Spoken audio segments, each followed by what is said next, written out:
જિલ્લાના બગસરામાં વાંઝા જ્ઞાતિની વાડી ખાતે વ્યવસ્થા પરિવર્તન પાર્ટીના વોર્ડ નંબર 5 માં કાર્યાલય પર કાર્યકર્તાઓ ઉપસ્થિત રહ્યા।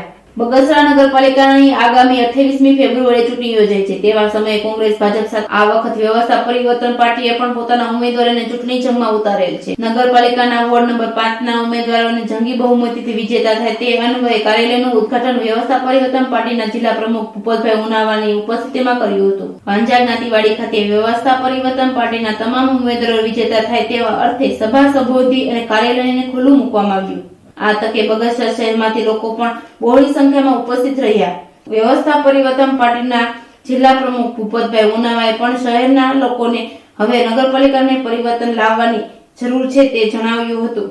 Reporting by Romel Manvar, Bagasara. Bagasara ward number 5ના જે વ્યવસ્થા પરિવર્તન પાર્ટીના ઉમેદવારો છે, સ્થાનિક સ્વરાજની ચૂંટણી બગસરા નગરપાલિકામાં આવી રહી ત્યારે વોર્ડ નંબર 5ના 4 ઉમેદવારો અમારા વ્યવસ્થા પરિવર્તન પાર્ટીના નગરપાલિકામાં ઝંપલાવી રહ્યા છે। તેઓ બગસરા નગરપાલિકાની અંદર 13 ઉમેદવારો અમારા વ્યવસ્થા પરિવર્તન પાર્ટીના છે અને બગસરાની અંદર લોકો જે કોંગ્રેસ અને ભાજપથી ત્રાહીમાન થઈ ગયા છે, જે કંટાળી ગયા છે, તે અમે વ્યવસ્થા પરિવર્તન પાર્ટી લઈને બગસરા નગરપાલિકામાં ઝંપલાવી છે અને લોકોએ એવો સ્વીકાર કરી લીધું છે કે બગસરા નગરપાલિકામાં કંઈક નવું પરિવર્તન લાવવું છે તો વ્યવસ્થા પરિવર્તન પાર્ટીની સરકાર બને એ માટે અમને લોકોએ સ્વીકાર્યા છે અને અમારા ઉમેદવારને જે આજે કાર્યાલય ખુલ્લું મૂકવામાં આવ્યું છે વાંઝા જ્ઞાતિની વાડીની અંદર, તો બહોળી સંખ્યામાં જે લોકો ભેગા થયા છે તેને અમને કોલ આપ્યો છે। અમે વ્યવસ્થા પરિવર્તન પાર્ટીને મત આપશું।